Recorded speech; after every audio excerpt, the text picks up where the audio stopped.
bienvenue sur F1 TV en cette période de trêve hivernale avec évidemment des sujets un peu plus, comment dirais-je, plus latéraux. On pense particulièrement aujourd'hui à ce qui s'est produit il y a un an sur les pistes de ski avec ce terrible accident dont a été victime Michael Schumacher. On sait qu'un an après, malheureusement, Michael ne sera plus jamais celui qu'il était. Mais bon, on souhaite quand même qu'il continue à progresser dans sa convalescence, même si ce n'est pas une revalidation facile. Heureusement, il a pu regagner sa maison et être entouré des siens. On pense aussi évidemment aux héritiers de Michael, aux successeurs de Michael. Alors, le jeune Mick Schumacher vient d'effectuer ses premiers tours de roue en monoplace et peut-être que la génération suivante va reprendre le flambeau. Dans l'immédiat, Yves, chez Ferrari, l'après Schumacher, c'est quand même l'échec de Fernando Alonso et de cette approche un peu plus latine des choses. Et puis la perspective future, évidemment, c'est Sébastien Vettel.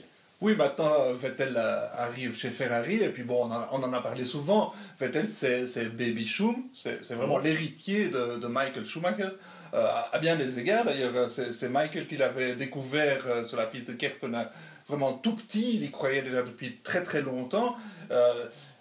Michael Schumacher étant l'idole de Vettel en plus, et donc ça jouait dans sa décision de passer chez Ferrari. Maintenant, va-t-il réussir chez Ferrari? Et il y a vraiment un parallèle, c'est que quand Michael Schumacher est arrivé chez Ferrari en 1996, ils avaient passé vraiment une longue traversée du désert, et puis ça leur a pris quand même pas mal d'années avant de s'imposer. 5 saisons. 5 saisons, donc il a commencé à gagner des grands prix tout de suite, mais le rouleau compresseur, ça n'était qu'en l'an 2000. Mettre toutes les pièces du puzzle ensemble, c'est vrai qu'il a fallu un peu de temps, avec Jean Todt, avec Ross Brawn, avec Rory Byrne, cette fameuse Dream Team dont on parle encore avec des trémolos dans la voix.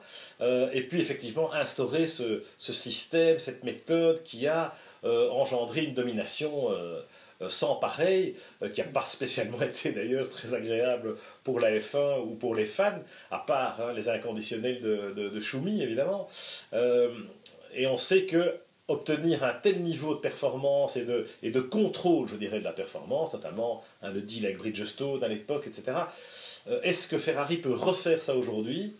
On a vu qu'avec Alonso, ça n'a pas été possible. Alors, il y a peut-être d'autres raisons. Oui, et de ne pas avoir réussi avec Alonso, c'est vraiment une grosse déception, parce qu'Alonso est probablement le meilleur pilote du plateau. Donc, si on ne réussit pas avec lui, c'est qu'il y a un problème fondamental. Et maintenant, on le sent, c'est que chez Ferrari, on fait un immense coup de balai. Je crois qu'il y a eu 10 licenciements majeurs en un mois. Donc, vraiment, c'est révolution de palais après révolution de palais. Donc, plus que probablement, même avec un quadruple champion du monde comme Vettel, avec un autre champion du monde, on l'oublie, Kimi. Donc, ils sont bien équipés au niveau pilote, mais structurellement, ça va prendre du temps à prendre. La sauce va prendre certainement un jour, parce qu'ils ont les moyens, mais ça va prendre peut-être quelques années. Oui, c'est en tout cas le grand nettoyage, ça c'est sûr. Alors est-ce que la mayonnaise va prendre? Ça reste à prouver, parce que quelque part elle n'a pas pris avec Fernando, avec une approche certes beaucoup plus latine du management, avec Montezemolo qui avait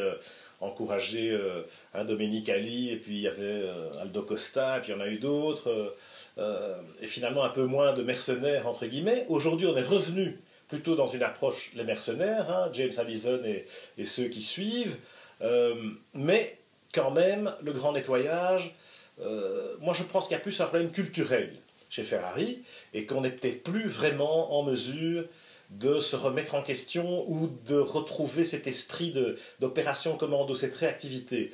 Alors on va voir, on en a déjà parlé ici même, Maurizio Arrivabene, et moi je ne suis pas convaincu non plus que ce soit l'homme de la situation. Vettel et Raikkonen, on peut même se poser des questions aussi, parce qu'on a constaté qu'avec ce nouveau règlement, ils ont quand même eu un peu de mal, ils étaient un peu l'ombre d'eux-mêmes. Alors, pour Vettel, c'est vrai que c'est un formidable challenge, parce que, comme tu l'as dit, Schumi, c'est son idole, c'est sa référence, c'est son modèle, et là, c'est un peu Ecclestone qui l'a poussé dans le dos pour aller chez Ferrari aussi, un peu ce qu'il avait fait avec Michael à l'époque. Et Vettel, on se dit, il vaut quand même mieux que ce qu'on a vu en 2014. C'est pas possible qu'il soit devenu un pilote comme un autre alors qu'il avait dominé de telle façon les saisons précédentes. Oui, de toute façon, il ne faut pas oublier que c'était un quadruple champion du monde, donc il arrive titré 4 fois. Michael était arrivé titré 2 fois seulement. Maintenant, on sent que Vettel, il en a vraiment envie. Ça, c'est le point positif. On sent qu'il a envie d'aller à la Scuderia, il a envie de faire partie de la légende.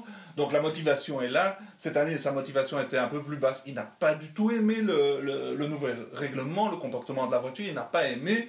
Gageons qu'il s'y habitue. Lui et Kimi ont eu du mal à s'habituer. Donc ça, c'est un peu un point négatif. Mais je crois que Vettel a suffisamment de talent pour surmonter cela. Amener Ferrari sur la bonne voie. Peut-être gagner un Grand Prix l'année prochaine. Mais en tout cas, la convalescence sera longue. Hein. Oui, enfin, il n'a surtout pas aimé Daniel Ricciardo en 2014, Vettel. Et le problème de Vettel, c'est essentiellement Ricciardo. Il n'y aurait pas eu Ricciardo ou un équipier qui lui faisait de l'ombre, je pense qu'il serait toujours chez Red Bull aujourd'hui. Cela dit, c'est vrai qu'il est très motivé par le challenge Ferrari. On l'a vu dès la signature du contrat, et puis surtout le lendemain de la fin de son contrat Red Bull, il était physiquement chez Ferrari, dans une Ferrari, et tout de suite, voilà, on sent qu'il a cette volonté de marquer son territoire et d'influer, enfin d'impulser cette ambition hein, qui bout en lui parce qu'il a une revanche à prendre, voilà, suite à l'échec de 2014.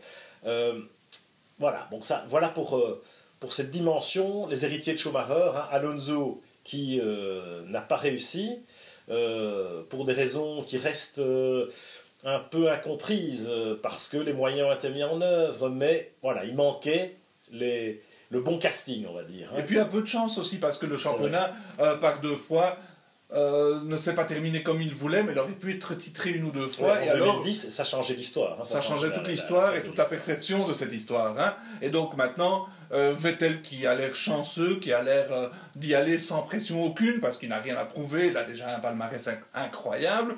Donc maintenant, il a tout à gagner. Bonne chance à Sébastien. En plus, bon, il va prendre beaucoup d'argent. C'est une manière. Il doit quand même redorer son blason malgré tout, parce que si voilà son palmarès, tu dis, pour moi, il est un tout petit peu en pointillé ou avec un point d'interrogation à cause précisément de cette saison 100 hein, face à Daniel Ricciardo. Voilà ce qu'on peut dire hein, sur Michael Schumacher en ce jour un peu triste évidemment, ce jour anniversaire, et sur, entre guillemets, les héritiers du Kaiser, que ce soit Fernando Alonso pour ses 5 années passées en rouge, ou surtout Sébastien Vettel pour les 5 suivantes sans doute.